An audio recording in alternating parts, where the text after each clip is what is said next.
Selamat pagi teman-teman. Hari ini kita akan melakukan praktikum modul 3. Dan pada modul 3 ini akan terdiri dari 9 acara, di mana terdiri dari pertama, yaitu pengujian alkohol dalam larutan sampel, terdiri dari 3 acara.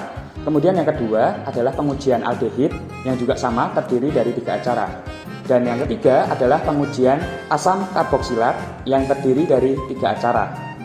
Baik, kemudian praktikum ini berguna untuk mempelajari sifat fisika dan kimia dari larutan alkohol, aldehid, dan asam karboksilat. Sedangkan khusus untuk alkohol, kita akan melakukan klasifikasi jenis alkohol, baik itu primer, sekunder, maupun tersier. Di acara 1 ini, kita akan melakukan pengujian alkohol untuk dalam larutan sampel. Pengujian dilakukan dengan melihat sifat alkohol dan fenol dalam larutan, kemudian melihat reaksi oksidasi di dalam larutan, dan uji kandungan besi 3 klorida atau FeCl3. Untuk itu, kita akan langsung masuk ke dalam pengujian. Sifat alkohol dan fenol dapat diketahui dengan cara melihat pH sampel dan juga kelarutan sampel di dalam air. Untuk uji pH, caranya sebagai berikut. Oke, untuk uji pH, cara kerjanya adalah sebagai berikut. Kita siapkan 5 tabung reaksi. Yang pertama, kita beri label dan kita beri nama etanol. Tabung kedua, kita beri label dan kita beri nama 2-propanol. Dan yang ketiga, kita beri nama fenol 20%. Untuk yang keempat, kita beri nama T-butanol. Kemudian untuk tabung reaksi kelima, ini adalah unknown sampel yang kita tidak beri label nama. Untuk uji pH pertama, di tabung reaksi etanol, kita masukkan 20 tetes etanol menggunakan pipet tetes.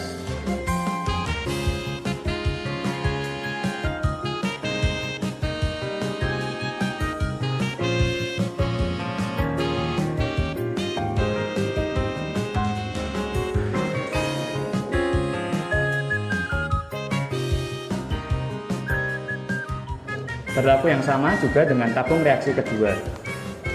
Untuk 2-propanol, kita ambil 20 tetes larutan 2-propanol.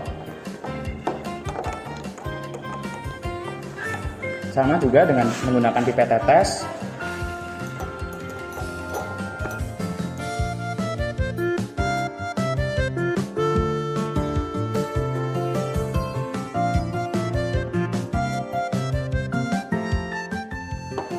Kita lanjutkan untuk tabung reaksi ketiga untuk fenol 20%.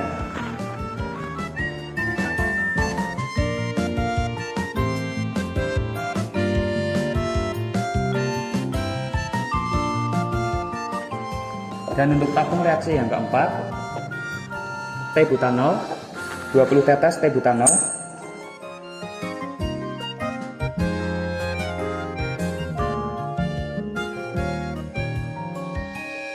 Dan untuk tabung reaksi terakhir, unknown sampel, kita gunakan 20 tetes, kita ambil 20 tetes menggunakan pipet tetes.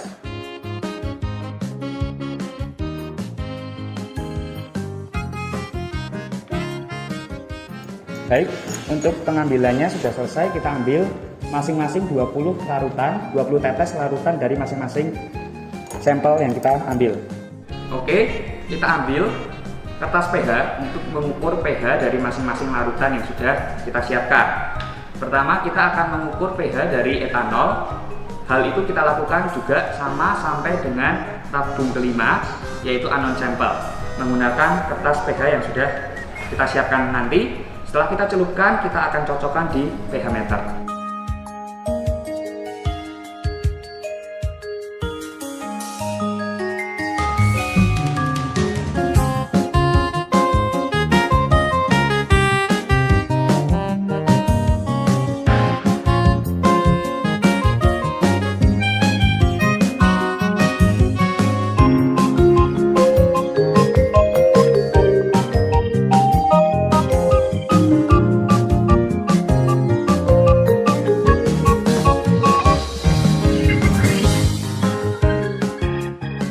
Baik teman-teman, kita sudah selesai melakukan uji pH.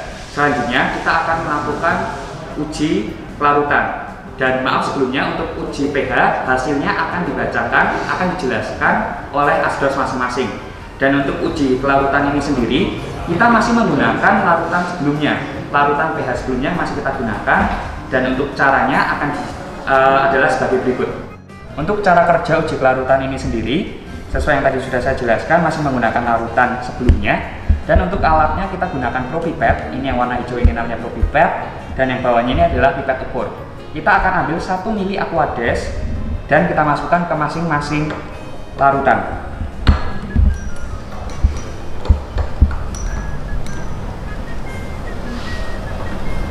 Kemudian kita akan homogenkan dari masing-masing larutan. Untuk tabung pertama, berlaku juga untuk tabung kedua hingga tabung terakhir. Lalu bagaimana kita bisa mengidentifikasikan senyawa yang larut dan senyawa yang tidak larut? Senyawa yang dikatakan larut ditandai dengan larutan yang jernih dan tidak ada lapisan. Sedangkan senyawa yang tidak larut itu ditandai dengan larutan yang keruh dan terdapat lapisan. Teman-teman bisa mengidentifikasinya sendiri, senyawa mana yang larut dan senyawa mana yang tidak larut. Masih dalam acara pengujian alkohol, selanjutnya kita akan melihat oksidasi dari alkohol, dan untuk cara kerjanya adalah sebagai berikut. Baik, untuk cara kerjanya hampir mirip dengan acara sebelumnya. Kita siapkan 5 tabung reaksi dan kita beri label. Untuk tabung pertama kita beri nama etanol, untuk tabung kedua kita beri nama 2-propanol, dan untuk tabung reaksi yang ketiga kita menggunakan fenol 20%, untuk tabung reaksi keempat kita menggunakan butanol, dan untuk yang terakhir ini unknown sampel yang nanti akan kita teliti. Baik, selanjutnya setelah kita beri label untuk masing-masing tabung reaksi, kita akan memasukkan larutan sesuai dengan namanya masing-masing sebanyak 8 tetes. Yang pertama etanol, kita ambil 8 tetes dan kita masukkan ke tabung reaksi etanol.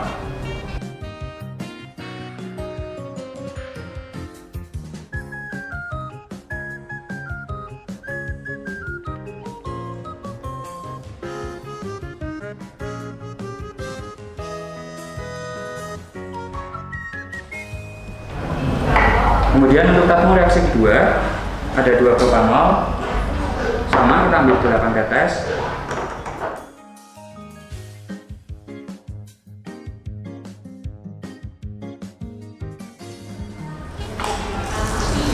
Untuk tabung reaksi ketiga sama 8 tetes.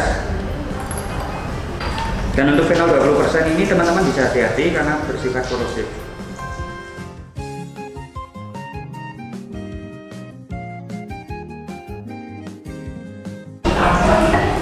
Lanjut di tabung reaksi keempat.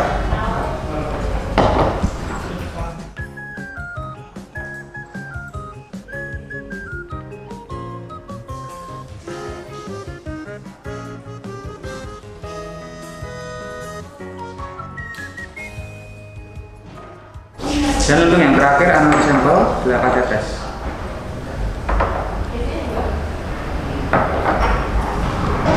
Ditambahkan 2 tetes larutan kromat ke setiap tabung dan diaduk secara perlahan. Larutan kromat mengandung H2SO4 pekat yang membuatnya korosif, sehingga perlakuan ini dan setelahnya dilakukan dengan lebih hati-hati. Teman-teman dapat mengamati perubahan warna yang terjadi pada setiap tabung reaksi. Jika tabung reaksi terasa panas atau hangat, maka tabung tersebut harus didinginkan dengan dimasukkan ke dalam air es selama 2 menit. Namun, pada praktikum ini tabung reaksi tidak terasa panas atau hangat, sehingga tidak perlu dimasukkan ke dalam air es. Selanjutnya, teman-teman dapat mengamati perubahan warna yang terjadi, kemudian dapat diklasifikasikan jenis alkohol yang terkandung dari masing-masing sampel. Untuk informasi selanjutnya, teman-teman dapat menanyakan ke asdos masing-masing.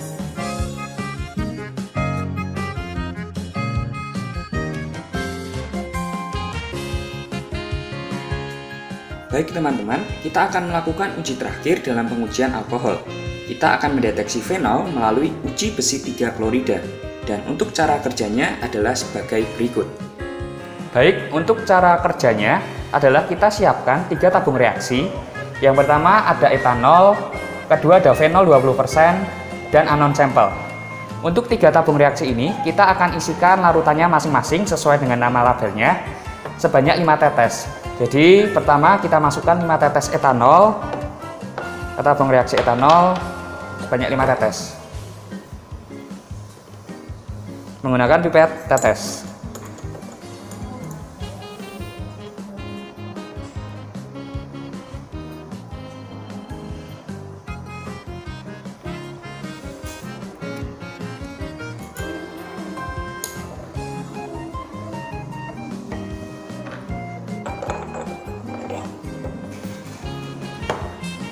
Kemudian fenol 20% sebanyak 5 tetes juga. Hati-hati teman-teman dalam mengambil fenol.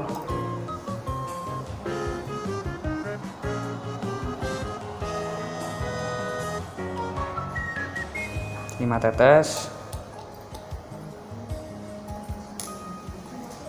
Dan terakhir unknown sample sebanyak 5 tetes juga.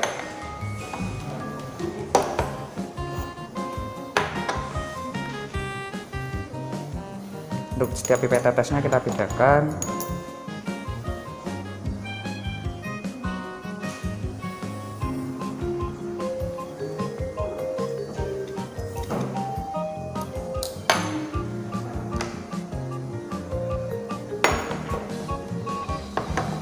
Setelah kita berikan 5 tetes untuk masing-masing tabung reaksi, selanjutnya kita akan menambahkan FeCl3 1% dengan jumlah yang sama 5 tetes kepada masing-masing tabung reaksi.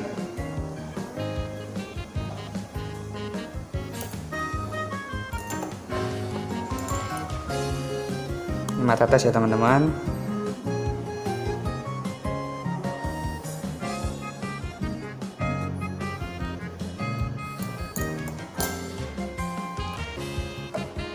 Berlaku juga untuk tabung kedua.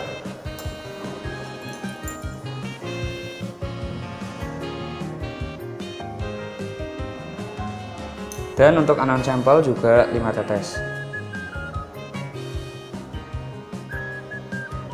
Baik teman-teman, kita sudah memasukkan 5 tetes ke masing-masing tabung reaksi. Kemudian kita dapat homogenkan.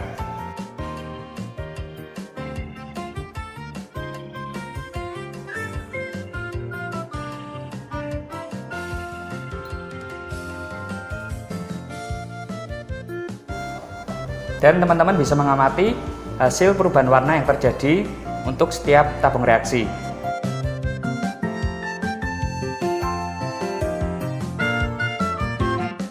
Dan untuk pembahasannya nanti bisa dikonsultasikan dengan asdos masing-masing saat tutor. Terima kasih.